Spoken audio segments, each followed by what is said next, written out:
Olá, pessoal. Sejam bem-vindos a mais um episódio do Faria Nova Lima. Hoje nós estamos aqui com a convidada muito especial e antes de apresentá-la, eu queria agradecer aqui o nosso patrocinador, Sowing Partners. Por enquanto é nosso patrocinador exclusivo, ele comprou a nossa exclusividade por um tempo. Mas vou apresentar aqui estou aqui junto com o Cristiano, né, Cristiano? Bom dia aí, pessoal. Bom dia, que nós estamos Firme. aqui durante o dia. A Luísa é especialista em políticas públicas e gestão governamental pela Fundação João Pinheiro. Ela é pós-graduada em gestão estratégica na mesma instituição e é servidora de carreira da CEPLAG Minas Gerais, do estado de Minas Gerais, onde exerceu o cargo de secretária entre 2021 e até recentemente, em 2024, e é professora convidada da Fundação Dom Cabral e consultora em gestão pública. Então, é uma honra a gente receber a Luísa aqui. Atualmente, ela é pré-candidata à Prefeitura de Belo Horizonte pelo Partido Novo. E antes da gente entrar aqui nos temas, eu queria primeiro agradecer a Luísa o convite de ter aceito o nosso convite de estar aqui. E queria que ela se apresentasse, né? Quem é a Luísa, para além da candidatura, né? Que nós vamos abordar na sequência. Quais são os gostos da Luísa? Como é que essa Luísa chegou aqui? E para que o público te conheça mais e a gente possa abordar os temas. Bom dia, Bruno. Bom dia, Cristiano. Prazer estar aqui com vocês no Faria Nova Lima. Falar um pouquinho de mim, falar também de Belo Horizonte, embora o nome do podcast tenha Nova Lima, nós vamos falar um pouquinho de BH. Aproveitar a oportunidade, agradecer o convite, aproveitar a oportunidade para me apresentar a vocês, a quem está nos assistindo. Sou a Luísa Barreto. Eu sou gestora pública de formação, como o Bruno colocou, me formei na Fundação João Pinheiro, servidora de carreira do governo do estado, fui ali, né, na minha carreira, ocupando vários cargos dentro da administração pública, até que recentemente fui secretária de Planejamento e Gestão do governador Romeu Zema. Uma honra trabalhar com ele, uma pessoa brilhante, que tem feito um trabalho excelente por Minas Gerais. E me especializei realmente em gestão pública. Sou uma gestora pública de formação e de coração.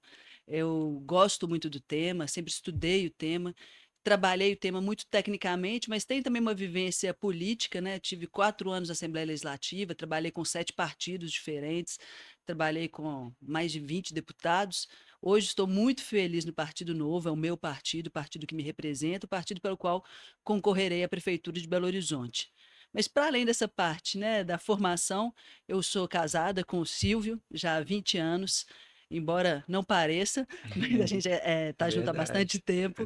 Tenho 2 filhos lindos, o Francisco, que está com 8 anos, Sofia, com 6 anos. Então, eu basicamente divido minha vida entre família e trabalho. São meus 2 grandes focos. Eu tenho como hobby, né? Gosto muito de praticar esporte, corrida, o que me faz espairecer um pouquinho. E, basicamente, eu vivo muito, muito, muito para cuidar dos meus filhos, estar junto com meu marido e para tentar fazer a diferença na gestão pública. Eu acredito muito nisso, né? Assim, eu vejo que a gestão pública no Brasil, infelizmente, ela é formada por pessoas que estão mais interessadas no cargo, no poder, na posição, do que em fazer a diferença na vida das pessoas.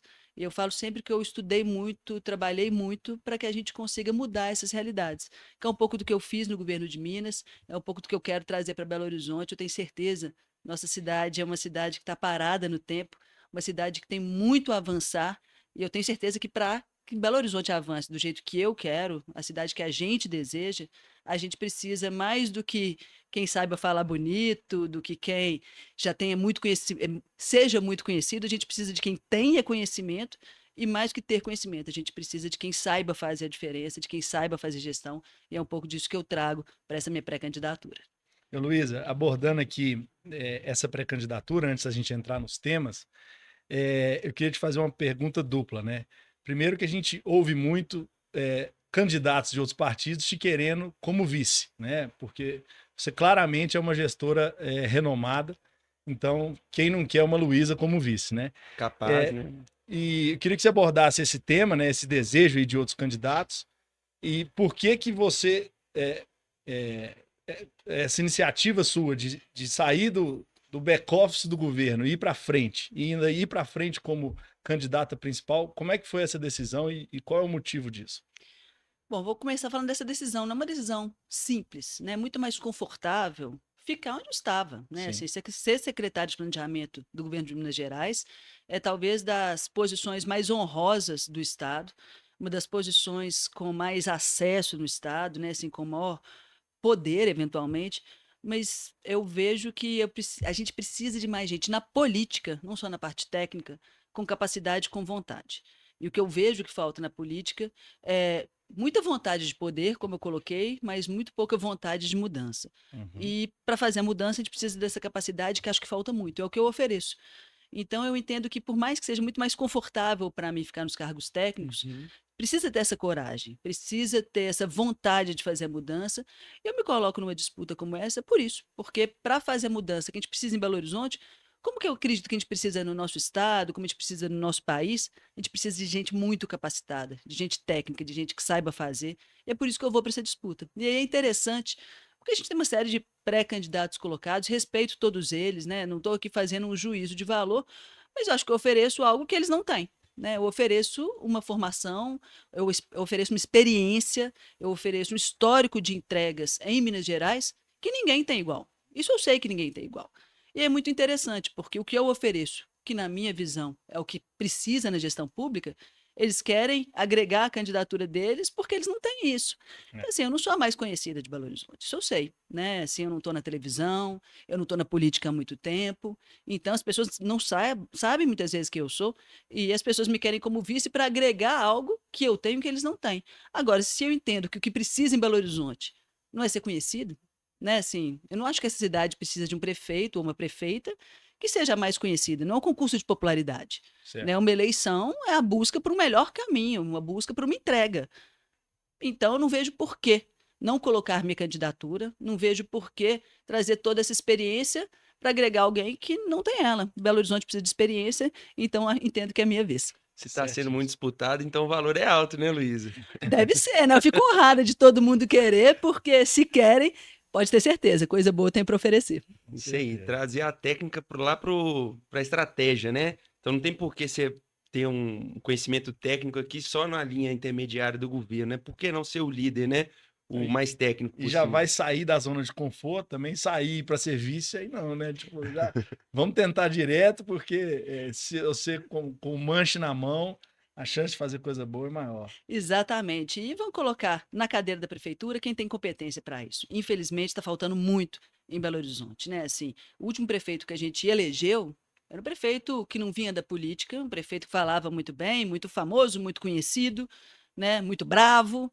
E Belo Horizonte está parada. Essa é a realidade, né? Assim, ele até teve um vice mais técnico que foi e agora está na cadeira de prefeito, mas que não tem energia, não tem vontade para, né, fazer a mudança. E ele, como um vice técnico, não entregou tanto. Então, assim, eleger pessoas só pela sua fama, só pelo seu conhecimento, não me parece o melhor caminho. É o que a gente vem adotando no Brasil há muito tempo, né? É o caminho do populismo. Não é o que eu acredito. Eu não acredito no populismo, acredito em entrega.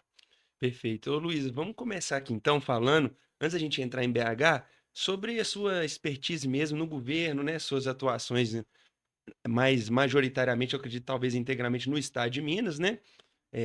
Principalmente no executivo, mas você também mencionou a experiência no legislativo, também bem completa. Mas falando então sobre sua atuação ali, e eu vou voltar um pouco atrás, né? A gente tem alguns amigos em comuns ali da Fundação João Pinheiro, no caso a gente estudou junto, né? Eu e a Luísa na escola, né? Em anos ali diferentes, sou um pouquinho mais novo, né, Luísa? Mas a gente teve aí, Mas já tá, na... mas tá mais acabado. É, É o ainda tempo, bem que né? você falou. Não passa igual para todos, né, Bruno? Tem Mas algumas você tá estradas pior. que são mais É, esburacadas. Mas meu exatamente. conforto é que você tá pior que eu, a gente é da mesma idade. Não, sai pra lá. Vamos seguir aqui. Então é o seguinte, a gente falando sobre isso, eu queria falar sobre a João Pinheiro, que é de onde você veio, né? Fundação João Pinheiro, escola de governo, não é isso? O pessoal entra lá como faz o concurso público, estuda e forma uma mão de obra muito técnica e capacitada para atuar no Estado. E eu tô percebendo que nesse governo atual foi um momento em que eu, assim, né, de longe, tô vendo a maior atuação, infiltração desses EPPG, não é isso? Pro É especialista, PPGG, isso. EPPGG, o pessoal especialista em política pública e gestão, que são os egressos da Fundação João Pinheiro. Só um momento que eu vejo, por exemplo, pessoas igual a Luísa, que ocupa um cargo de secretaria, outros já são diretores, superintendentes, estão com posições-chave de Presidente da confiança no governo. Copasa. Presidente da Copasa, etc. Então, funções-chave também em empresas públicas do governo, né? Não somente a administração direta e indireta. Então, a gente vê que autárquica fundacional, né, no caso, que está crescendo isso. Eu queria então que você comentasse isso para gente, como que aconteceu isso e se há uma expectativa disso crescer, né? E a lacuna que ainda existe, né? Porque a gente vê que nos governos anteriores tinha muito cargo político, né? E isso agora você tem uma pessoa, às vezes, técnica que executa a política pública e não precisa ficar ali numa camada intermediária. Muito ligado com o que você falou. Você quer subir mais ainda agora e ser o próprio líder, né? Como trazer isso para Belo Horizonte, né? Não, Sim. ali, eu acho que esse movimento que esse governo tem feito é incrível, né? Assim, esse governo do governador Romeu Zema, de priorizar a técnica, de priorizar quem sabe fazer, colocar as melhores pessoas nos melhores lugares. A Fundação João Pinheiro, que é onde eu estudei, eu não sei se as pessoas sabem, se as pessoas conhecem, ela é a melhor escola de administração pública no Brasil, pelo ENAD, desde que o ENAD foi criado. Na verdade, quando o ENAD foi criado, não existia uma diferenciação entre escolas de administração privada e pública, e a Fundação João Pinheiro ganhou a maior nota em administração entre privada e pública por muitos anos, depois se separou a privada da pública e continuamos sendo agora a melhor escola de administração pública do país. Então, um centro de excelência que forma alunos do mais alto nível e eles se formam para serem gestores públicos, serem servidores de carreira do Estado. Eu tive a honra de ser a primeira egressa da Fundação João Pinheiro a ocupar o cargo de secretária de Estado. Isso para mim é uma grande honra. Bacana. Então, assim, e isso é uma demonstração desse olhar técnico que o governo dá. Muitas vezes, a política ela é importante também, tá? Eu não estou desconsiderando a política, eu estou aqui no movimento político, mas a gestão pública ela é necessária porque a Sim. administração pública ela é muito burocrática, ela é muito complexa, ela tem uma série de leis, de regras, de normas que você tem que saber trafegar por elas para conseguir fazer as entregas para a população. É. Então, quem não tem o conhecimento, muitas vezes tem até a vontade, mas não consegue entregar, não consegue realizar. E quando a gente tem essa formação que a Fundação João Pinheiro nos dá, a gente consegue realizar mais. Você acha que esse é o momento de BH, Luísa? BH está precisando de um conhecimento técnico para atuar ali gerencialmente? Eu não tenho dúvidas, assim, quando a gente vê os problemas que BH vive, uma série deles são criados pela própria prefeitura, que não consegue sequer se repensar, não consegue olhar a sua própria burocracia, simplificar um pouco mais, não consegue entender como fazer as melhores relações com os outros entes, com o próprio governo do Estado, governo federal, e nisso daí não é só política, tem técnica também, né? Quais são as melhores formas de contratar cada serviço, o que é possível dentro da lei eu fazer de diferente, sair da caixinha. Belo Horizonte precisa disso. Para sair da caixinha, a gente precisa ter conhecimento. Ninguém sai da caixinha, porque às vezes tem uma ideia mirabolante, que parece excelente, mas a lei não permite. Então, assim, o gestor público ele está sempre restrito à lei. Então, precisa sim desse conhecimento. E isso que a gente está vendo hoje no governo de Minas, com o governador Romeu Zema, de formar um governo técnico, né, um governo no qual as pessoas da Fundação João Pinheiro estão muito presentes, mas mais do que isso. Só dentro da Secretaria de Planejamento e Gestão, nós realizamos, neste governo, mais de 450 processos seletivos para cargos de gestão no governo de Minas. Nenhum governo de Estado nunca fez isso na vida, processo seletivo para cargo de gestão, cargo de liderança, e nós fizemos isso enquanto eu era secretária de Planejamento. É isso que a gente quer trazer para Belo Horizonte, uma gestão responsável, uma gestão técnica. Podem ter certeza, eu consigo reunir o melhor time que BH já viu na vida. Sim. Eu tenho ao meu lado os maiores especialistas, os melhores técnicos, então podem ter certeza, vai ser uma prefeitura que vai sim saber fazer política, mas mais do que tudo, vai ter as melhores pessoas nos melhores lugares para entregar o que o Belo Horizontino precisa. Você vai abrir esse processo para todo mundo, pode vir de fora ou até recrutar dentro do próprio estado, certo? Com toda certeza, dentro do Sim. Estado, dentro da prefeitura, o que a gente precisa é ter a certeza de que cada cargo é ocupado pela pessoa mais capacitada para aquele cargo. Não por quem tem a melhor indicação, o melhor amigo, por quem é amigo de deputado, não é isso. Se for amigo de deputado e for competente, que ótimo, vai fazer o processo seletivo, vai ter lugar também. Sim. É, eu diria até que a capacitação técnica dentro dos cargos políticos, no legislativo e no executivo, em todos é importante, mas no executivo ele pesa mais, né? O executivo ele é o gestor do orçamento e gerir um orçamento é priorizar os recursos não são infinitos, infelizmente. Então, assim, acho que BH realmente precisa e carece de alguém que entenda de tocar, é muito próximo de tocar uma empresa, é muito parecido com o presidente de uma empresa que gera recursos milionários e tem que ali priorizar para o gigante, melhor impacto para a população. Bruno, você vê assim, hoje, né, saí na última semana da Secretaria de Planejamento e Gestão. Na Secretaria de Planejamento e Gestão do Governo do Estado, eu era responsável por um orçamento de 150 bilhões de reais, quase 10 vezes o orçamento da Prefeitura. responsável por gerir a vida funcional de Uhum. 600 mil servidores, entre ativos e inativos. Sim. Então, assim, quem consegue gerir essa quantidade de recursos, saber o que é o recurso necessário para a segurança, para a saúde, como trafegar nesses recursos, fazer as compras, eu gerava mais de metade das compras públicas do Estado dentro da Secretaria de Planejamento e Gestão. Sim. E para você ver alguns detalhes, né, que mostram o que é você ter eficiência. 50% das compras públicas a gente girava com uma equipe de 53 pessoas. Os outros 50% das compras públicas eram gerados por 1.050 pessoas no resto do governo. Então, você consegue trazer conceito de eficiência, gastar menos com a máquina pública, gastar mais com as políticas públicas, saber onde alocar melhor as pessoas, ter as melhores pessoas. É fazer gestão. É como você falou, não é muito diferente de uma empresa. É. E nenhuma empresa, gente, vocês são empresários, nenhuma empresa é tocada pela, só Com com bom fala, discurso. só com o gogó. É. Não é assim que se faz. Não é. E geralmente Sim. atrapalha. Exatamente. Vamos fechar o assunto aqui genérico e Estado, para a gente entrar de fato em prefeitura. Vamos fazer isso? Então, Luiz, eu queria que você comentasse para a gente sobre assim, um tema que eu acho interessante. A gente está falando de empreendedorismo e sobre o empreendedorismo governamental, como que você incentiva isso lá na sua experiência no Estado, né? Alguns exemplos que você pode dar para a gente. Queria que você comentasse também como melhorar a prestação de serviço público, independentemente da esfera, né? Utilizando a inteligência artificial, robôs, de uma forma assim que a gente consiga prestar um melhor serviço para a população de uma forma mais barata. Como que você vê isso?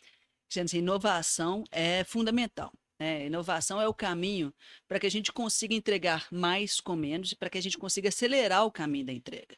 Eu falo que no Brasil, acho que esse é o sentimento que eu tenho, que muita gente tem, a gente está há muito tempo esperando respostas do governo que nunca vêm.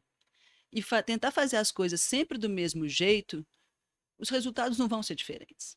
Se a gente não trouxer inovação, se a gente não conseguir abrir o governo para fora, para trazer gente de fora para ajudar o governo, né? Seja um startup, seja empresa de tecnologia, se a gente não começar a usar fortemente inovação dentro do governo, nós não vamos sair do lugar.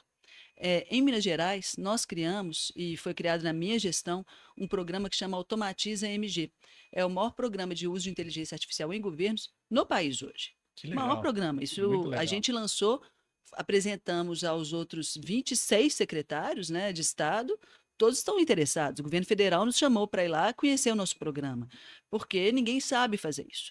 E Uhum. nós implantamos isso no ano passado, com utilização, criação de robôs e uso de inteligência artificial em massa, não é em um processo, não. A gente está começando, né, a rever todos os processos do Estado e entender onde que eu posso, substituir trabalho repetitivo de servidor por uso de robô. Eu não quero tirar o servidor, mas eu quero que as pessoas estejam lá pensando e não apertando o botão. Exatamente. Eu tenho que entender que a inteligência artificial ela vem para trazer mais ganho, mais qualidade, né, nos nossos serviços. Então, por exemplo, recebemos recentemente da Secretaria de Planejamento os serviços de trânsito, que acho que todo mundo concorda, os serviços do Detran são os piores serviços do Estado. Né? Estamos mudando isso pouco a pouco, a mudança ainda não foi completa. Mas qual que é o caminho de mudança? É só trazer mais gente? Não, é trazer inteligência artificial, é trazer tecnologia. A gente está trabalhando inteligência artificial em processos ambientais, em processos de saúde, em processos de cultura, em tudo isso. Já está rodando? Já está rodando. E hoje nós somos, sem sombra de dúvidas, o estado que mais usa isso. E sabemos que tem espaço para muito mais. As pessoas têm um pouco de medo, né, do uso de inteligência artificial, acham que isso pode ser um fator complicador. Eu falo que você tem que entender que tem vários usos possíveis. Eu acho que é muito mais complexo em termos de regulamentação eu falar de uso de inteligência artificial para fazer reconhecimento facial das pessoas na rua. É. Isso é um problema, isso é mais complexo. Agora, dentro de processo interno, para reduzir burocracia, por que Claro. isso não pode ser usado? Sim. Né, eu tive esse ano na ONU, eu fui 3 anos convidada pelo Comitê de Especialistas em Administração Pública da ONU para estar lá nas discussões desse comitê. E esse ano, o comitê, das preocupações era justamente a discussão sobre inteligência artificial, e uma das preocupações deles era justamente isso. Os governos estão prontos, não estão prontos, podemos, devemos usar, como fazer? E eu fiz uma fala lá, que foi muito reconhecida, inclusive, nesse sentido. Falei, gente, a gente tem que parar de ter medo. A gente tem que ser cauteloso, a gente tem que saber qual o caminho para usar, mas os governos precisam de gente com coragem e com capacidade de inovação, cabeça de inovação para que a gente consiga andar. Isso é um pouco do que eu acredito, é um pouco do que eu já fiz em Minas Gerais e vou fazer em Belo Horizonte também. Inclusive, algumas soluções já podem estar até prontas, né, Luiz? Estando dentro do critério ali, o cidadão entrou com um pedido ali, já pode ser aprovado, vamos dizer assim, né? quase tudo já está pronto. A Sim. gente fez esse programa de uso de robô e inteligência artificial sem usar nenhum recurso. A gente não investiu quase nada, porque algumas soluções a gente já tinha licença, são licenças que o Estado já tinha e não usava. Uhum. Outras, o pagamento por cada uso é mínimo. Você está falando de centavos por cada vez que você usa, Uhum. enquanto no processo normal a folha de papel custa mais do que isso. Vamos, Luiz, aproveitando o assunto de inovação e já entrando em Belo Horizonte, que é o tema principal aí da nossa conversa. Vamos ter uma eleição em outubro, você vai participar, então o povo quer saber De BH. de BH, das suas propostas. Linkando aí com a inteligência artificial, em Belo Horizonte já há um movimento de fomento à inovação, existe aí o San Pedro Valley, existem outras iniciativas que eu diria, como a gente não tem mar, né, a gente tem que fomentar outros tipos de coisas, além dos bares e da cultura e da culinária, a gente tem uma tendência, e tem várias empresas, como Melios, Max Milhas, que nasceram aqui, né, e tomaram o mundo, nem vamos dizer o Brasil. Eu queria saber como o governo fomenta isso, né, como você, como prefeita, fomentaria mais isso, e se realmente você acha que é uma vocação da cidade. Bom, não tem dúvida que essa é uma vocação de Belo Horizonte, mas é uma vocação que, infelizmente, vem diminuindo. Não uma vocação, né? Mas assim, a gente tem visto muitas startups, muitas empresas de tecnologia Verdade. saindo de Belo Horizonte.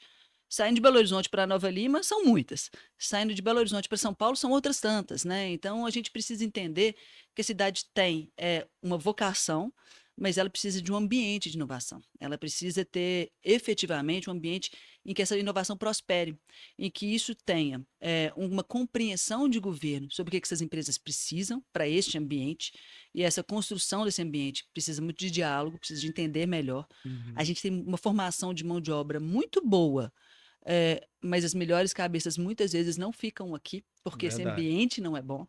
Então, para esse ambiente melhor, a gente precisa pensar a questão de impostos. Né? Quando eu falo que as empresas vão para Nova Lima, tem muito disso. A gente precisa criar efetivamente um ambiente em que o governo ajude aquelas empresas que estão no comecinho ali a pensar em desafios dentro do próprio governo, como já foi o CID lá atrás, do governo de Minas, o HubGov dentro do governo, a prefeitura agora está finalmente com um projeto nesse sentido, de trazer inovação para dentro do setor público, não feita pelo próprio setor público, mas feita por startups, isso é muito importante. Né? A gente precisa fomentar um ambiente melhor.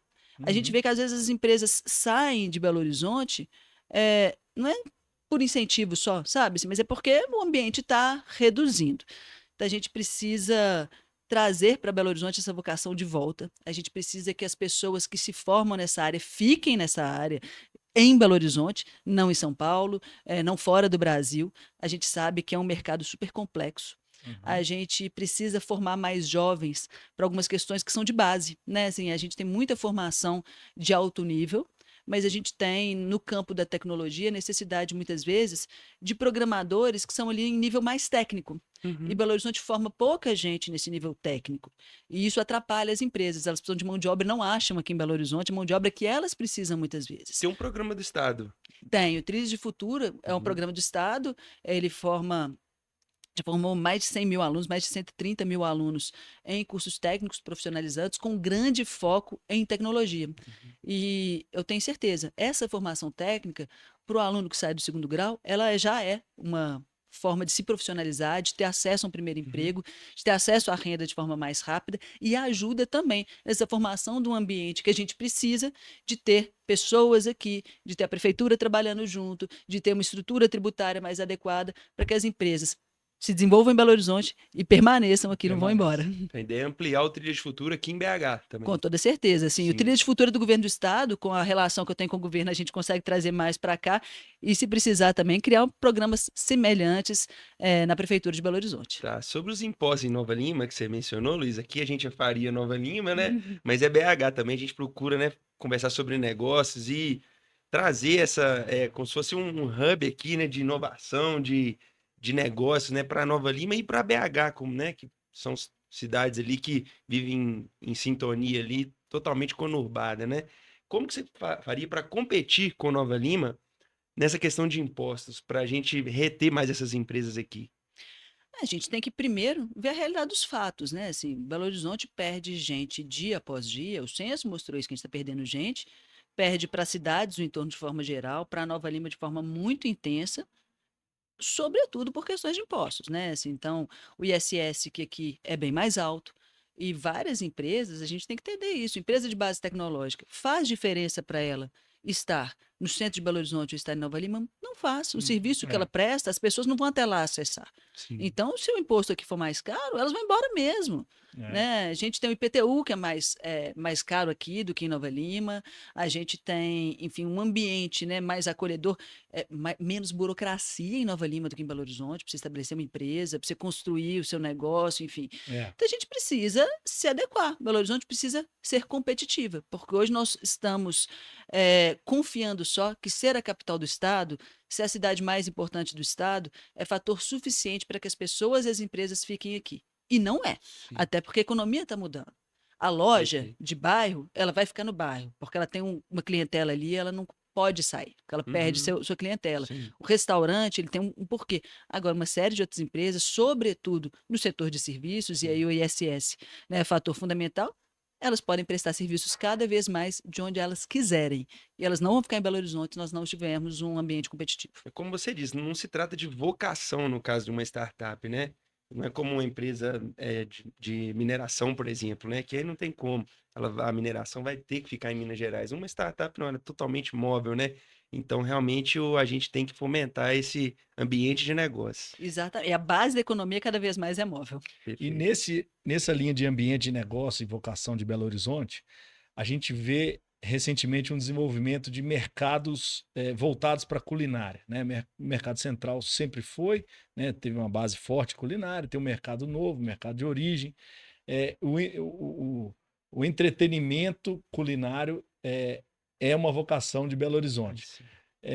Como fomentar isso, né? Como trazer mais mercados, né? Mais eventos que fomentem a economia e girem aí Belo Horizonte. Nesses eventos e esses mercados são fundamentais porque eles são uma característica de Belo Horizonte, Sim. né? Então, o próprio Belo Horizontino gosta de frequentar esses Sim. ambientes, eles são uma opção de lazer, né? Uma opção de fim de semana, eles são também uma opção turística. Então, quando a gente pensa o turismo em Belo Horizonte, ele é muito centrado em negócios e na gastronomia. E mesmo quem vem para negócios quer ir conhecer o mercado central, quer conhecer o mercado novo, em breve vai querer conhecer o mercado de origem que abriu recentemente, né, e vai se firmar também como um grande polo. Então, há um movimento já até feito, né, iniciado, de trazer parcerias, concessões para esses mercados, que é importante. Né? Eu não acredito que gestão pela prefeitura é o caminho para esse tipo de coisa, Sim. né? Assim, são Sim. negócios que dependem dos privados. Assim, quando a gente olha o mercado novo, ele é um movimento espontâneo. É um movimento de empresários que tinham uma vontade de criar ali um outro tipo de negócio. Eles, né, então passam a alugar um andar do mercado novo e fazer um outro tipo de negócio que era diferente do andar térreo do mercado novo. Isso funciona muito bem. Então, o que a É. gente precisa é facilitar para que essas pessoas que tenham essa vontade de empreender, elas consigam empreender, elas consigam gerar seus negócios e manter seus negócios. Né? E aí podem ter certeza, a prefeitura não dificultando, essas coisas vão ser mantidas. É natural de Belo Horizonte. Eu, Pois como é. empresário, acho bom demais ouvir isso. A prefeitura facilitando para os empresários e privado atuar é a melhor resposta que a gente pode ter, né? Porque a prefeitura tem que justamente, prefeitura, estado, né, facilitar o ambiente para que ele se desenvolva e não buscar se desenvolver e entrar em empresa, né? Vamos entrar para a Vamos entrar na saúde? saúde, vamos. Vou mandar uma aqui para Luísa. Vamos começar sobre saúde, Luísa? Vamos! Então, saúde, assim, eu queria falar sobre, primeira coisa, o atendimento básico de saúde, certo? Eu vejo, assim, que tem muita disparidade entre postos de saúde, dependendo da localidade de Belo Horizonte. Por exemplo, próximo da minha casa é um bom posto. Eu já fui lá, conheço e tudo mais. Mas eu ouço falar e já vi outros, conheço menos, a gente acaba conhecendo menos quando é longe da nossa residência, mas que às vezes não tem o mesmo nível de qualidade. Então, assim, eu vejo que falta uma uniformização para a gente garantir a universalização desse serviço de atendimento base de saúde para toda a população de Belo Horizonte. Cristiano, eu não tenho dúvida. E assim, é uma realidade até muito triste, porque essa não uniformização significa várias vezes que as áreas mais carentes e mais necessitadas têm um atendimento pior do que áreas menos carentes e menos necessitadas, o que é muito ruim, né? Essa disparidade. Se fosse para existir, que não deveria existir, deveria ser contrária, né? Eu tenho melhor atendimento no posto de saúde na área que mais precisa. A gente tem alguns problemas com a gestão dos postos de saúde, que são os principais, na minha visão. Faltam algumas especialidades médicas que não estão presentes em todos, né? Então, muitas vezes, em alguns postos, é difícil encontrar pediatra, ginecologista, que são prioridades para a saúde básica. Não estou falando de atendimento especializado que tem, né, numa atenção secundária de saúde, mas no atendimento básico precisa ter essas especialidades. E falta ainda. A estrutura tecnológica destes postos de saúde também é muito deficitária. Então, a prefeitura tem hoje um sistema informatizado nos postos de saúde, mas que é muito difícil de mexer e com um parque tecnológico muito antigo. Então, os médicos, enfermeiros, eles têm dificuldade para acessar esse sistema. E a tecnologia ela é base também para a saúde. Então, quando a gente fala de um atendimento facilitado em saúde, a gente deveria ter um prontuário eletrônico único, significa o quê? Eu entrei no posto de saúde, eu dei o meu número de CPF, o médico puxa ali, ele sabe todo o meu histórico, quanto foi minha última medição de pressão, quais remédios já me receitaram, quantas consultas eu fiz, meus últimos exames, tudo isso tinha que estar disponível. E, de preferência, isso tinha que ser conjugado ainda com o sistema do Estado, com o sistema federal, para que qualquer atendimento meu fosse facilitado. Isso dá segurança, isso dá agilidade. Belo Horizonte está longe de ter isso, está longe de conversar com os outros entes para fazer um prontuário que de fato seja único. Então, você vai ter o prontuário da prefeitura, o prontuário do Estado, o prontuário de Nova Lima, enfim. O ideal é que fosse algo mais único ou pelo menos mais integrado. Tecnologia permite que a gente integre ainda que não seja único, né? Existe tecnologia para isso. Então, acho que a gente precisa trabalhar a questão das pessoas, dos médicos especialistas, sobretudo nessas áreas, pediatria, ginecologia, trabalhar fortemente essa questão tecnológica e trabalhar a estrutura física também, né, de atendimento. Mais conforto para as pessoas, cadeiras melhores, mobiliário melhor, isso tudo é importante. Essa questão do prontuário eu não entendo. Isso vai e volta anos, todo mundo quer implementar isso e não vai para frente. Uma coisa que coisa para mim muito parece básica, né? simples de fazer, né? Mas aí, mais uma vez, né, as pessoas sabem fazer discurso, elas só não sabem fazer gestão. Não, e nessa linha da gestão, a saúde ela é um case para todos os governos, né? É um privilégio de Belo Horizonte. A discrepância que há de um serviço bom de saúde, ele custa muito caro. E ele acaba sendo inviável, né? A verdade é que um excelente serviço de saúde para todo mundo é maior que a renda média da população. Como conciliar isso? Como dar um serviço digno, né? Um serviço talvez e que caiba no orçamento, né? Da prefeitura, no caso. O serviço muito caro é o serviço depois que você fica doente. Né? Assim, quando você trata da atenção básica, da prevenção de doenças, ele não é tão caro assim.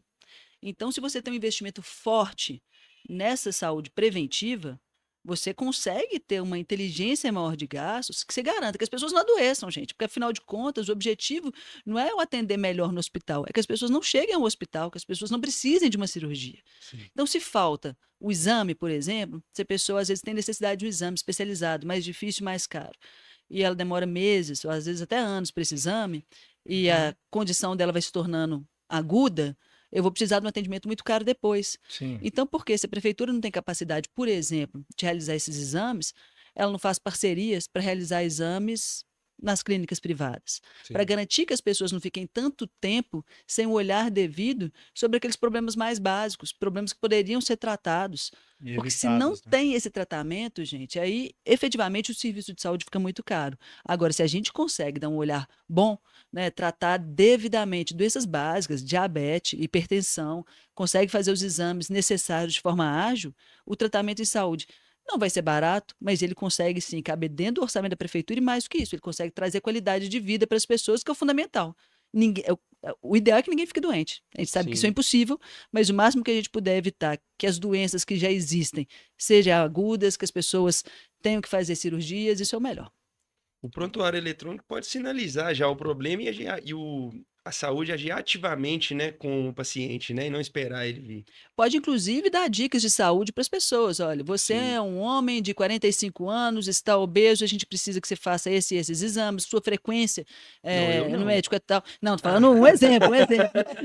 Eu já sei que você é mais novo que esse aqui eu, deu. Cristiano. Eu não cheguei nos 40, então eu sei que você também não.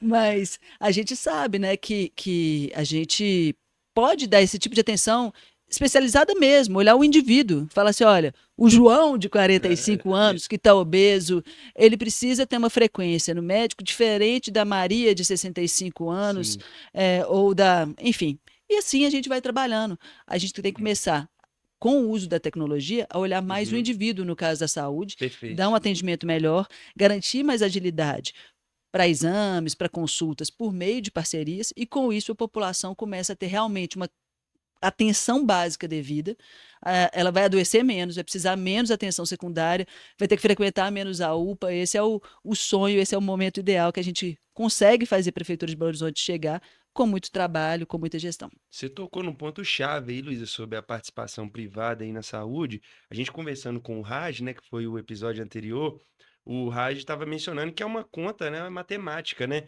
Você não tem o recurso integral se você utilizasse o dinheiro todo do PIB da cidade ali para colocar em saúde, você ainda teria dificuldade de ter uma saúde no nível de países desenvolvidos, por exemplo, né? Então, como fechar essa conta e trazer ali a participação privada para garantir o acesso à saúde nessa integralidade, né? Funcionando na prevenção, garantindo que as pessoas não se adoeçam e com tecnologia funcionando, inclusive. Não, basicamente é isso. Então, você organiza a rede de saúde. O privado, você vai fazer conta, gente. Gestão ela é sempre matemática. Né? Então, assim, como é? A prefeitura tem o equipamento? Ela tem. Se ela fizer esse investimento, ela vai ter o médico para gerir isso daqui? Quantos atendimentos ela consegue fazer? Se eu contratar na rede privada, quanto vai sair? Porque muitas vezes, contratar na rede privada, no valor que o particular vai lá contratar, é inviável para a prefeitura. Mas a rede privada, ela tem horários que ficam ociosos. Quando você contrata o horário ocioso, ele não vai te cobrar o valor cheio. Ele vai te cobrar um quinto desse valor, um sexto desse valor, um décimo desse valor. Então você começa a fazer a conta, olhar os caminhos de gestão e escolher as melhores opções. Às vezes a melhor opção vai ser a prefeitura comprar um tomógrafo. Às vezes a melhor opção vai ser eu contratar X tomografias, que às vezes vão ser em horário noturno, por exemplo. Porque durante o Legal. dia a clínica está cheia, mas ela tem vontade de ampliar para fazer o seu equipamento valer mais. Eu contrato o horário noturno, que várias vezes, inclusive, para as pessoas é melhor, porque as Sim. pessoas trabalham o dia todo e precisam de fazer um atendimento, um exame à noite. Então você tem que começar Boa a ideia, fazer viu? gestão e Gostei. fazer essas coisas. É um pouco Simples disso que e a gente eficiente. precisa. Sim, sim, Legal. perfeito. Vamos mudar para educação. Legal. Dentro da Constituição aí brasileira, né, a prefeitura geralmente cuida da educação mais básica, né, o estado ali fica no ensino médio e o governo federal com as universidades públicas, né, falando do que há de público. E Belo Horizonte tem mais de 500 escolas, 240 mil alunos, e tem uma nota no IDEB, que seria ali um indicador de qualidade, próximo a 5, de uma escala de 0 a 10. 5,2, se eu não me engano. Que não é nada satisfatório para quem quer, quem acredita que educação é a base de uma boa gestão, é a base de um bom profissional, é a base de um Boa bom desempenho, sociedade. de uma boa sociedade. Como você aí, como pré-candidata, como você abordaria essa questão na prática, né? Assumiu o comando da prefeitura. Como Considerando, atuar? Bruno, que tem um case de Sobral, Tem um né? case de Sobral, que é uma prefeitura mais pobre que Belo Horizonte, que fez um trabalho e tem a nota aí acima de 6. Sobral no Ceará, Sobral no 6,6. Lidera. 6,6. Então, quase 7, né? Então, como atuar isso e resolver essa questão, ou melhorar essa questão na prática? Bom, vamos lá. Assim, quando a gente olha até o case de Sobral, que é um case super interessante, numa cidade relativamente pequena, uma cidade, como vocês colocaram, né, com uma renda, né, um PIB menor que o de Belo Horizonte, como que Sobral muda a trajetória da educação? Ela começa com o estabelecimento de metas. Gente, assim, tem algo mais simples do que você estabelecer metas e buscar atingir resultados através dessas metas? Então, você vai estabelecendo metas por escola, para que as escolas consigam efetivamente ensinar os alunos, educar os alunos. E é muito interessante porque várias vezes na discussão sobre educação, no Brasil de forma geral, a aprendizagem fica em segundo plano, né? A gente fala pouco sobre os alunos aprenderem mais, sobre ensinar mais os alunos, que é o que a gente precisa. E a gente, tratando da educação no município, a educação de base é justamente a educação infantil e os anos iniciais do ensino fundamental. Então, se você forma bem essa base, os alunos vão ter uma educação melhor para o resto da vida, vão conseguir se sair melhor no ensino médio, acessar melhores faculdades. Com O que é certeza. preciso a gente fazer? Trazer gestão, trazer metas, trazer métricas. Esse é um assunto que é complexo, muitas vezes, lidar na educação. As pessoas não gostam de medir desempenho. A gente precisa medir desempenho, sim, né? E a gente precisa também, mais uma vez, sair da caixinha. Eu citei aqui, né, a gente citou o Trilhas de Futuro, que é um programa do governo de Minas, que eu acho um dos programas mais interessantes que tem. É um programa que atinge mais de 140 mil alunos com ensino técnico profissionalizante, com vagas compradas na rede privada. Uhum. Nenhuma vaga é da rede pública, são vagas compradas na rede privada. Ó, que A legal. gente não Olha o pode voucher trazer. do liberalismo. É um voucher do liberalismo que ninguém fala que é voucher. É interessante. Se a gente falasse que era um programa de voucher, talvez ele Porque não tá fosse. na mão, né, dos É, pais ali. mas o programa é um programa que permite uma lógica de, né, troca com a rede privada. A rede privada tem muito a oferecer, não dá para a gente trazer isso. A gente tem outro exemplo também aqui em Minas Gerais que é muito interessante, que é o projeto Somar, né? Que o nome é difícil, mas que eles falam que é uma charter school. O que é a charter school? Também é um conceito bem liberal, é um conceito de trazer organizações da sociedade civil para cuidar de escolas públicas. Belo Horizonte tem até um caso já interessante de trazer a iniciativa privada para mais perto, que vem lá de trás, né? Não é dessa gestão agora, que é a PPP das EMEIs, né? Então, Uhum. as Sim. EMEIs em Belo Horizonte, que é a educação infantil, elas já são, boa parte delas, geridas por um modelo público-privado. Então, há um caminho para tratar a educação não só do viés estritamente estatal e público, né, trazendo parcerias, trazendo gente de fora, trazendo terceiro setor, trazendo eventualmente iniciativa privada, e a gente tem que trabalhar com gestão, gente. Não se melhora nada sem ter um foco, sem saber qual que é a meta que eu quero atingir, como Sim. eu vou atingir essa meta, sem traçar um plano, sem ter um plano de ação. É impossível fazer isso só achando que a gente vai pôr mais dinheiro e a coisa vai naturalmente caminhar. Não é assim que funciona. A gente tem que ter dinheiro e lógica, né? Dinheiro e gestão. A gente tem que ter foco. E a gente consegue, com isso, melhorar muito a educação em Belo Horizonte. Tem um caminho. Perfeito. Legal. Vamos falar sobre transporte? Vamos. Em pesquisas recentes, Luísa, a gente vê que as maiores queixas da população são sobre os temas saúde e transporte. Já falamos de saúde, vamos falar um pouquinho de transporte. É um vai e vem eterno essa questão das empresas de transporte de Belo Horizonte, né? Então, é um serviço mal avaliado. Como que você pretende melhorar o serviço de transporte aqui na capital? Transporte público, né? Transporte Você está público. falando. Exato. É um serviço mal avaliado porque ele é muito ruim, né? Vamos, na verdade, só dizer que ele é ruim, né? O ônibus atrasa, o ônibus está sempre quebrado, não tem qualidade. Essa é a realidade que o Tá Belo Horizontino cheio, vive todos os dias. nos Está horários de pico, cheio. muito cheio. Atrasa. E a prefeitura faz o quê? Ela põe mais e mais dinheiro nas empresas de ônibus sem melhorar para o cidadão, né? Assim, no ano passado foram 900 milhões de reais de subsídio e o transporte melhorou nada. O prefeito Uhum. falou que agora finalmente, depois de quase 20 anos de contrato, tem a mão firme com as empresas. O cidadão Belo Horizontino sabe, não teve mão firme nenhuma, não tem olhar firme. O serviço continua ruim, essa é a realidade. Então falta, assim, coragem de enfrentar quem precisa ser enfrentado, porque não dá para as empresas de ônibus lidarem com o cidadão como se fosse qualquer coisa, né, oferecerem um serviço horroroso e a prefeitura achar que as empresas precisam de mais e mais dinheiro. Agora, para além disso, a gente tem um contrato que é muito ruim também. Então, verdade seja dita, o contrato de ônibus de Belo Horizonte é um contrato péssimo, uma concessão mal feita. É uma concessão feita em 2008, ela acaba agora no ano de 2028. Isso é um ponto muito importante. Então, a próxima pessoa que sentar na cadeira da prefeitura vai ter a oportunidade e obrigação de licitar a próxima concessão de transporte de Belo Horizonte para os próximos 20 anos. Eu não sabia disso. E Interessante. E isso é interessante, isso é um ponto fundamental. Porque se alguém fizer um contrato mal feito, como foi o último, nós vamos amargar mais 20 anos desse lixo de transporte que Belo Horizonte tem hoje. No último ano, né? No último ano. E aí, 20 assim, anos. se a gente. Mas dá tempo de preparar Sim. uma licitação bem feita. Né? É necessário preparar uma Começar licitação a bem trabalhar agora. feita, é necessário, né, ter coragem também de enfrentar os interesses ali e preparar uma licitação que sirva às pessoas e não às empresas de ônibus. Qual o principal defeito hoje do contrato? O contrato, ele, por exemplo, ele é pouco maleável no que diz respeito à mudança da cidade. Então, eu preciso de trazer, por exemplo, outras formas de transporte para Belo Horizonte. Né? Eu preciso de trazer o metrô, que em breve vai ser uma realidade a expansão do metrô. Eu preciso trazer VLT, veículo leve sobre trilhos, que são outras modais, por exemplo, que funcionam no resto do mundo. Hoje, para eu implantar algo nesse sentido aqui, as empresas elas vão ter uma perda muito grande, porque o contrato não foi pensado em trazer De outros modais. interesse. E aí, a prefeitura ela tem que pagar as empresas pela perda econômica que elas vão ter, porque o contrato não foi pensado no longo prazo. O contrato não foi pensado para as mudanças que a Sim. cidade tem. O contrato ele foi é um contrato que é muito pensado na preservação das empresas, que obviamente tem seus interesses e ninguém quer que as empresas quebrem, porque se as Sim. empresas quebrarem, nós vamos ter serviço. Mas é um contrato que preza pouco pelas pessoas. E é um contrato que, além de ser ruim nesse sentido, é um contrato mal gerido, porque a gestão do contrato não penaliza de fato quem não cumpre o contrato de forma devida. E a qualidade do transporte mostra que essas empresas não cumprem o contrato de forma devida. Então, o contrato a ser feito em Belo Horizonte, ele precisa pensar uma cidade que vai crescer, que tem que crescer, uma cidade que tem que mudar e se modernizar. Tem que ser um contrato pensado para finalmente ter metrô em Belo Horizonte.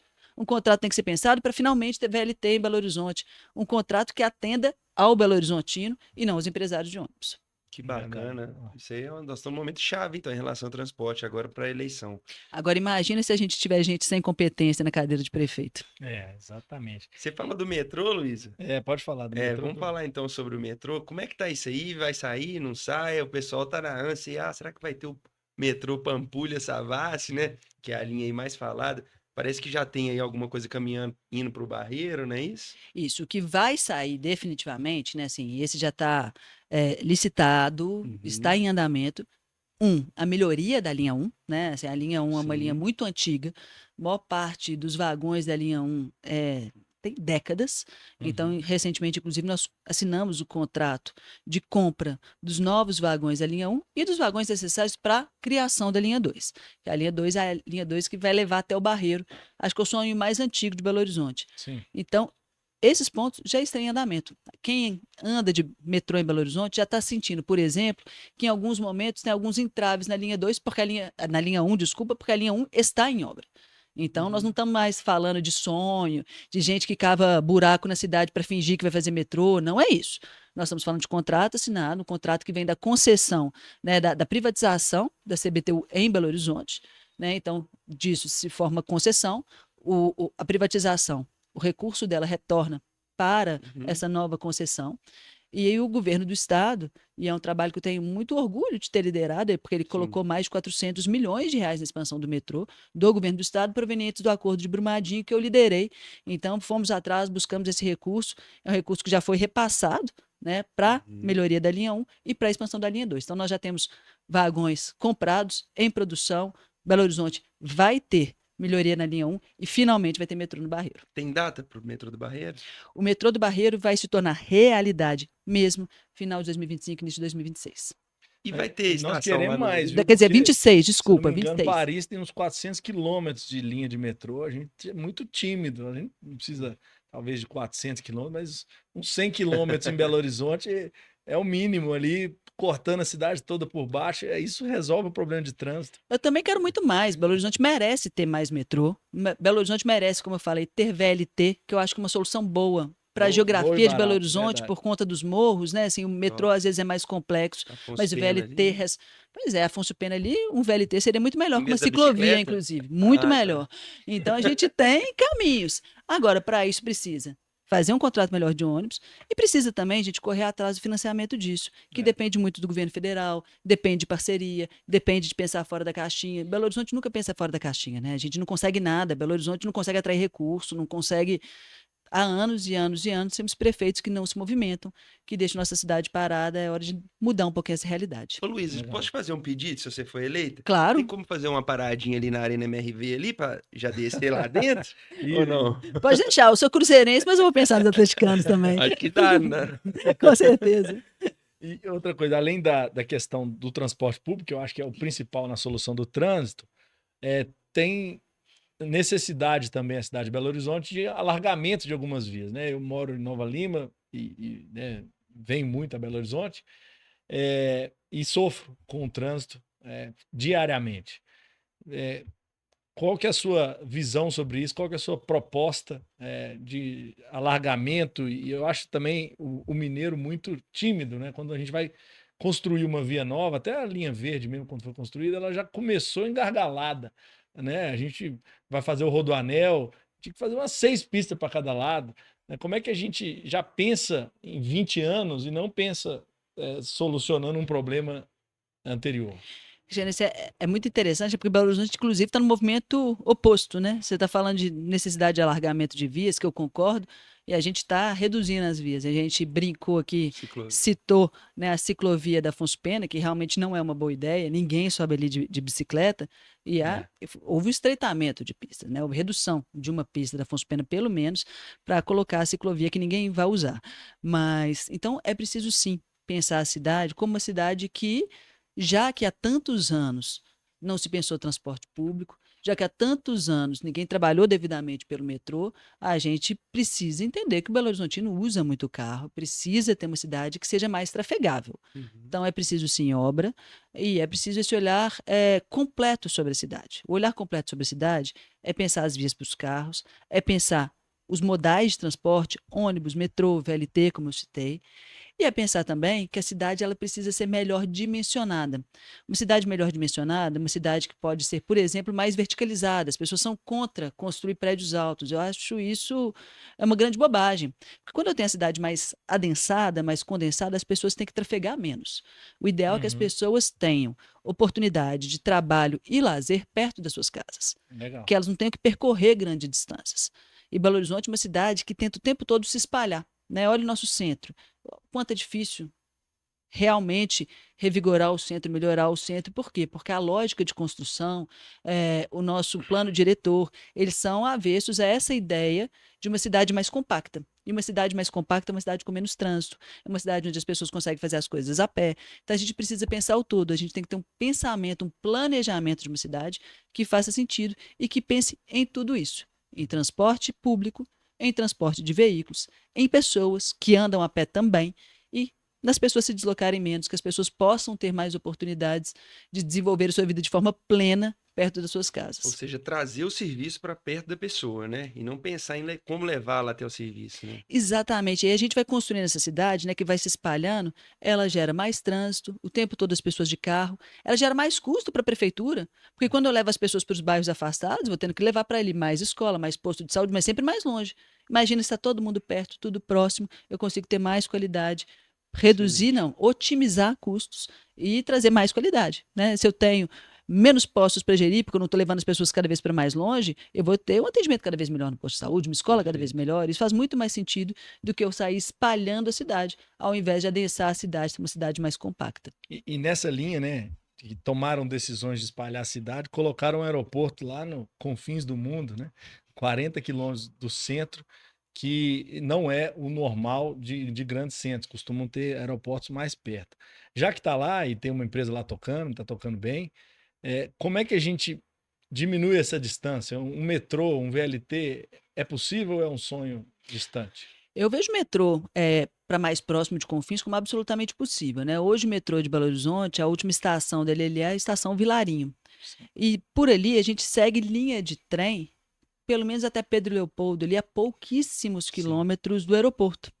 Então, é possível você pensar, porque se você já tem a linha de trem, você não está falando em grandes desapropriações, você está falando em algo mais simples que pode ser construído. Tem que ter também, né, diálogo com as empresas que operam essas linhas de trem, mas você já tem linha férrea até lá. A própria empresa que gere o metrô, o aeroporto de Confins, já me falou que tem interesse em algo nesse sentido, desde que haja vontade de parceria de Belo Horizonte, das cidades do entorno, de construir transporte sobre trilhos até lá. Então é uma realidade que é possível, precisa de vontade política para fazer e precisa de gestão também. Na sequência, coloca um BRT, por exemplo.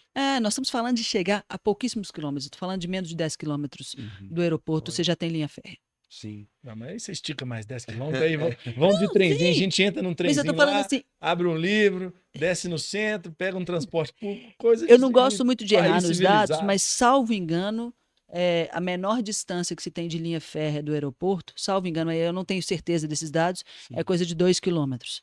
sim. Então, assim, nós estamos falando assim, gente, e aí fazer uma Aham. eventual extensão é realmente pouca coisa. Uhum. Para encerrar aqui o assunto transporte, Luiz, ainda sobre aeroportos, né? A gente tem outros dois aqui, vamos dizer assim, né? O aeroporto da Pampulha, que já foi muito mais utilizado. Né? Você pretende aumentar a utilização, né, do aeroporto. E além dele, o aeroporto Carlos Prates. O aeroporto Carlos Prates hoje está desativado. E tem uma pressão imobiliária ali, né, para fazer alguma coisa, ou de repente criar algum parque público. O que que você pensa nesse sentido? Bom, vamos lá. O aeroporto da Pampulha, inclusive, passou por um processo de concessão. A concessionária que ganhou a concessão do aeroporto da Pampulha é a mesma que ganhou o aeroporto de Confins, né? Então, ela vai fazer uma gestão conjunta dos dois aeroportos, isso nitidamente, e para ela faz mais sentido ter o aeroporto de Confins como um hub. Eu entendo que é muito ruim essa distância, a gente tem que encurtar a distância ou melhorar o tráfego até ela. Mas se a gente tentar fazer os dois virarem grandes aeroportos, a gente vai afastar voo de Belo Horizonte, que também não é o que a gente quer. Hoje, Belo Horizonte consegue, por meio de Confins, ter acesso ao mundo por voos diretos, ter acesso à maior parte das capitais brasileiras, acho que quase todas têm voo direto, enfim. É. E a ideia da concessionária, que é quem vai gerir, é manter Confins como um hub e manter a Pampulha como aviação executiva e aviação regional. Podia aumentar os voos dentro do estado, né? Exatamente. A aviação regional ela tem um caminho ainda na Pampulha, embora alguns voos estejam passando por Confins. Por quê? Por ser hub, a pessoa muitas vezes ela vai sair de Fazer escala, Uberlândia, né? vem aqui em Belo Horizonte em Confins e sai daqui para Lisboa, sai É, daqui para Orlando, é enfim. Então verdade. consegue fazer esse tipo de movimento. Agora, o aeroporto Carlos Prates, eu acho a desativação do aeroporto Carlos Prates uma grande bobagem. Eu acho que o aeroporto Carlos Prates ele tinha um papel muito importante como aeroporto de formação. Belo Horizonte tem uma vocação também no setor aeronáutico, né? A gente tem um grande pátio de manutenção da Gol, a gente teve por muito tempo grandes escolas de formação de pilotos em Belo Horizonte por conta do aeroporto Carlos Prates. Então, ter esse centro formativo no Carlos Prates era bom para este ambiente, né? Para esse setor de aviação, que é um setor importante para Belo Horizonte. A gente tinha também ali no Carlos Prates o grande central de distribuição de voos das nossas forças de segurança, né? Então saíam dali os voos, por exemplo, de resgate do Corpo de Bombeiros, voos da Polícia Militar, Polícia Civil, que hoje várias vezes ou tem que treinar mais longe, tendo até custos maiores, ou deslocam distâncias maiores, o que, infelizmente, em alguns momentos, vai trazer um tempo maior para atendimento. Então, também não vejo isso como algo positivo.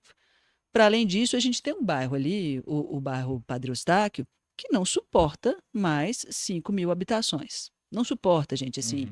quem fala em colocar ali 5.000 habitações não conhece a realidade do bairro, não conhece o trânsito do bairro, não conhece a realidade da linha de esgoto, né, da rede de esgoto do bairro, que não suporta.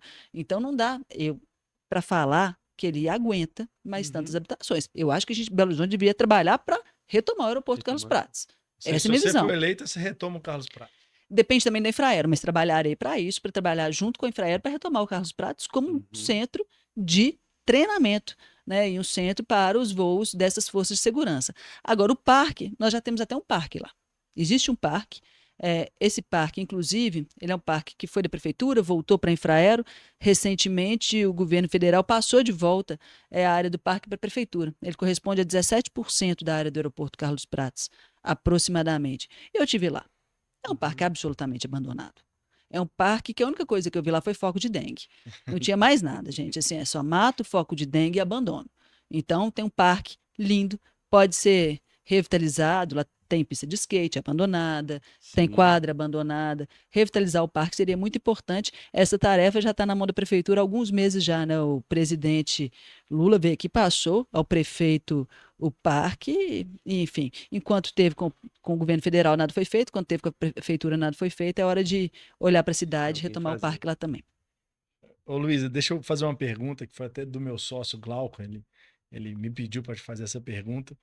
Ele sobre aprovações de novas construções, né, em Belo Horizonte, sejam residenciais ou comerciais. Esse meu sócio passou por um processo desse de construção de uma casa no Santa Lúcia. Demorou 2 anos o processo de aprovação, entre ele comprar o lote e poder construir.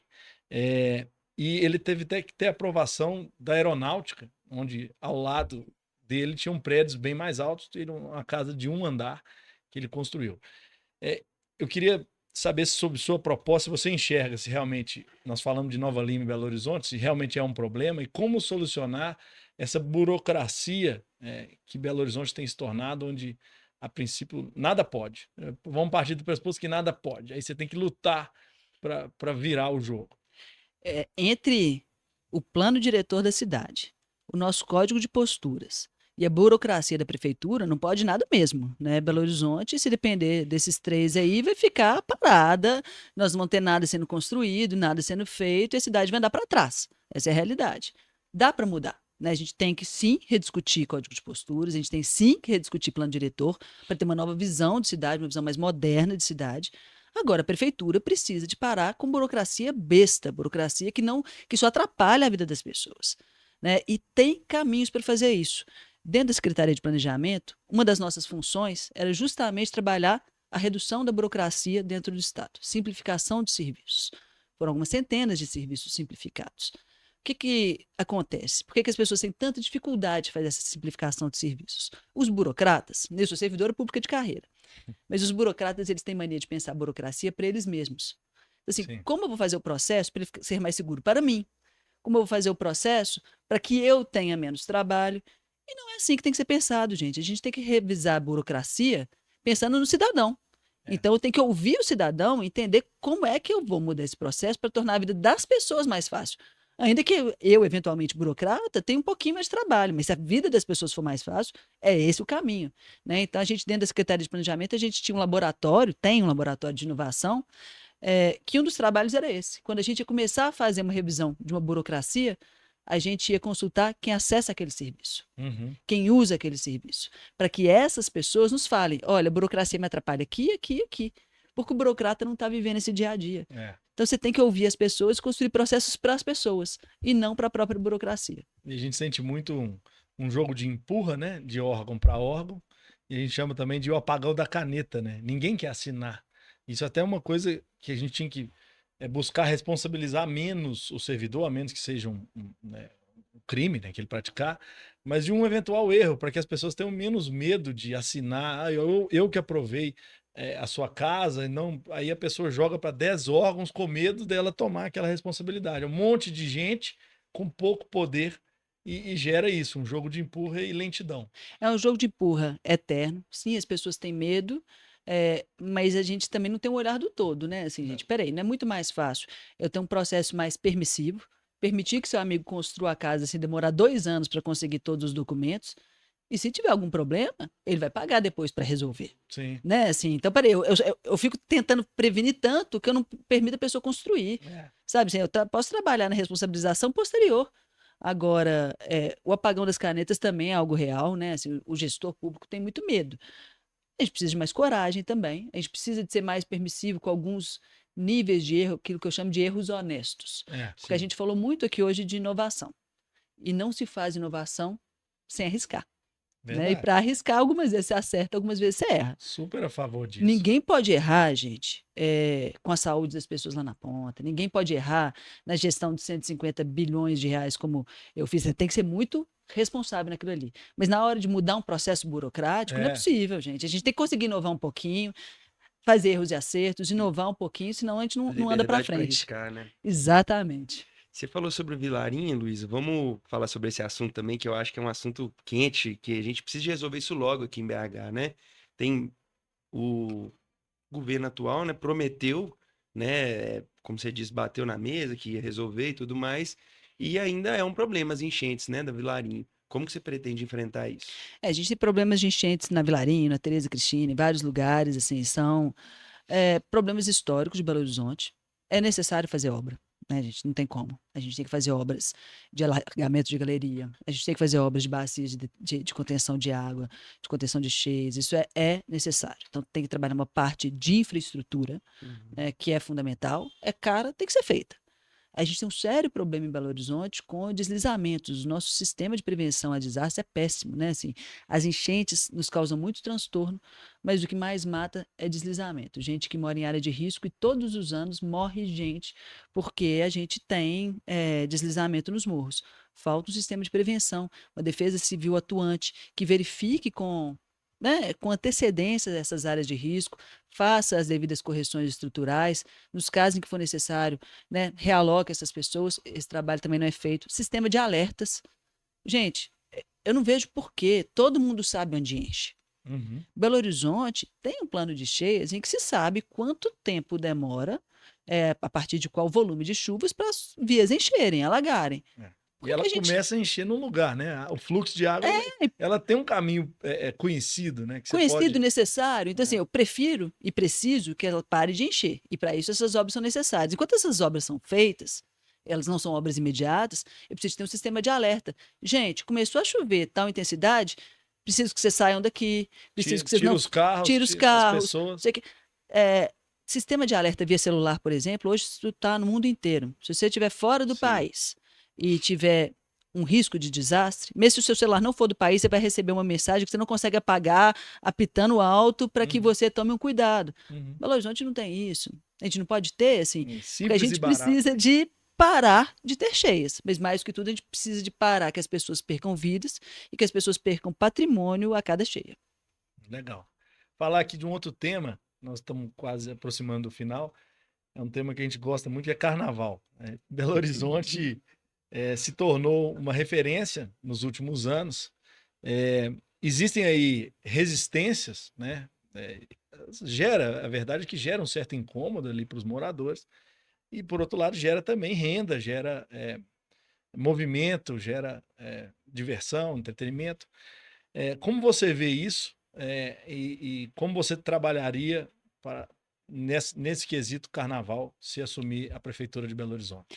Eu acho que o Carnaval de Rua de Belo Horizonte virou um patrimônio, né, da cidade, um patrimônio dos belo-horizontinos.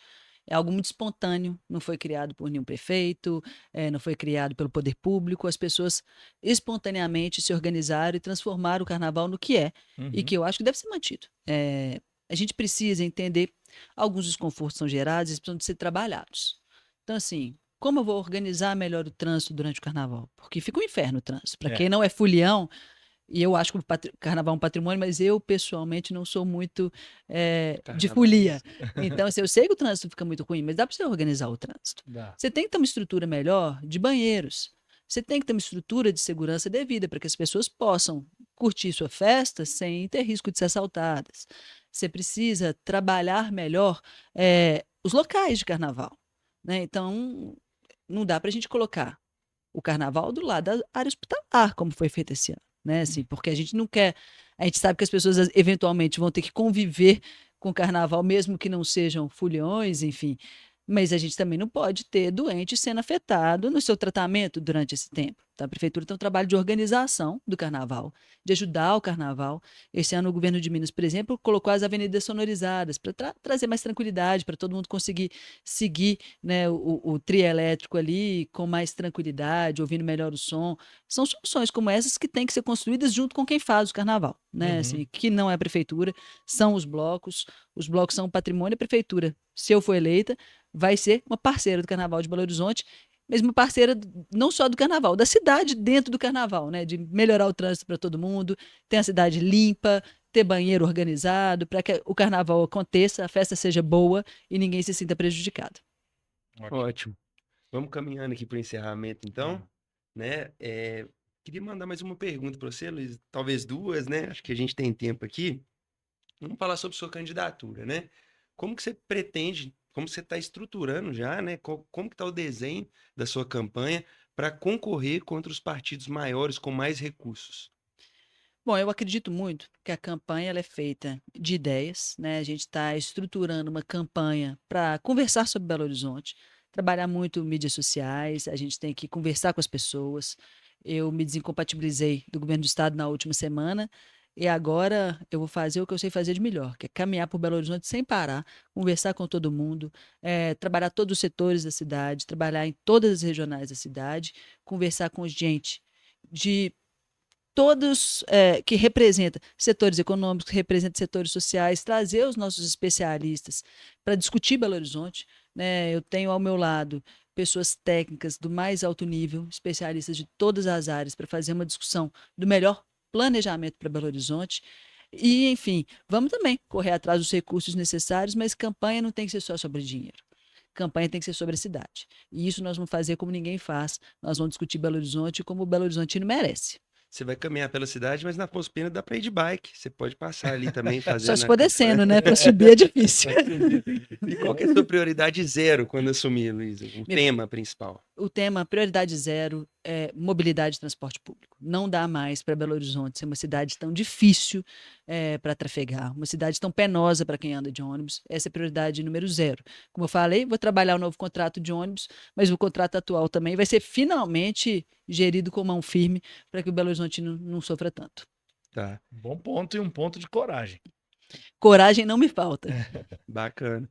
Ô, Luísa, e assim, a gente vê que o acompanhamento da população, depois de eleito, é reduzido. É a hora assim, tá eleito, obrigado, tchau, agora eu vou pro meu trabalho e não tô vendo mais a atuação do meu representante, né?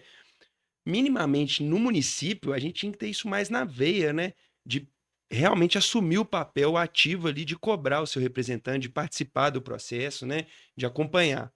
Como que você pretende disponibilizar e fomentar esse acompanhamento do cidadão e quais canais de comunicação você vai utilizar para se comunicar com a gente, né? Com o cidadão de Belo Horizonte? Cristiano, você tocou num ponto muito interessante, né? O brasileiro ele gosta de política, mas ele prefere discutir os temas nacionais do que os temas locais. Embora Verdade. os temas do seu dia a dia são locais e a gente não discute tanto, né? Não está tão Sim. presente na discussão o tempo todo, talvez porque os governantes se escondam, porque os governantes não tenham transparência sobre os seus atos. Eu Impactam acho muito mais a vida, né? muito mais, gente. Assim, a nossa Você saúde, a mora no educação, município. o trânsito, é coisa do nosso dia a dia, é coisa do município, é assunto de prefeitura. Uhum. Várias vezes para os governantes é melhor se esconderem, porque se eles escondem, as pessoas já não gostam tanto de discutir, eles também vão sofrer menos crítica e ficam ali trabalhando ou fingindo que trabalham escondidinhos. Eu acho que a gente precisa, ter uma comunicação ativa, mostrar o que está sendo feito para ser elogiado e para ser criticado também, faz parte. Né? Tem que ter canal de diálogo o tempo todo. E a gente precisa, obviamente, usar tecnologia e inovação para isso, gente. Assim, não dá para a gente falar das pessoas terem acesso às coisas da prefeitura se não for pelo meio eletrônico, de forma mais fácil. É muito custoso para as pessoas fazerem um entendimento dos assuntos da cidade. Eles têm que estar acessíveis, não só no portal da transparência, difícil de mexer, mas de forma inteligível, de forma fácil, de forma simples, né, de uma linguagem que as pessoas entendam e compreendam. E prefeito, prefeita não pode se esconder. Ela tem que ser a pessoa acessível às pessoas, né? Que esteja andando pela cidade, conversando com as pessoas, pondo a cara a tapa e dialogando. A cidade só vai andar por meio do diálogo e não se faz gestão sem escutar as pessoas. Porque a minha vivência de cidade muitas vezes é diferente da vivência dos outros tantos milhões de belo-horizontinos. Total. Então, eu preciso de entender o que cada pessoa vive para fazer Belo Horizonte que seja para todo mundo. Legal, vamos partir para o nosso encerramento. Você tem mais algum ponto a abordar? Você quer fazer? Vou deixar livre para você passar uma mensagem final antes da gente encerrar e já te agradecendo de antemão sua presença aqui. Eu queria, em primeiro lugar, agradecer enormemente a vocês pelo convite. Foi um papo super bacana, foi um prazer estar aqui. Eu quero falar com quem está nos assistindo. Eu sei que muita gente não me conhece, né? Meu maior desafio nessa pré-campanha é me tornar conhecida. Então, eu queria reforçar com vocês, né? O meu nome é Luísa Barreto, eu sou uma gestora pública séria, experiente e que, mais do que tudo, tem uma vontade enorme de fazer a mudança que a nossa cidade tanto precisa. Então, contem comigo para Belo Horizonte mudar de vez. Belo Horizonte precisa de quem fale menos e de quem faça mais. E eu sei fazer, e eu sei que precisa ser feito. Obrigado, Bacana, Luísa. muito obrigado. Vamos agradecer. Gostaria de quem conseguiu chegar até aqui, né? Assistiu até o final, muita gente. Pedir que siga o nosso canal. Nós, como vocês podem ver, trazemos muita gente competente aqui. E agradecer a Luísa. Queria te parabenizar pela coragem e desejar boa sorte aí na sua caminhada, na sua campanha, pré-campanha. E boa sorte. Obrigado aí. Obrigada. Obrigado, pessoal. Um abraço aí.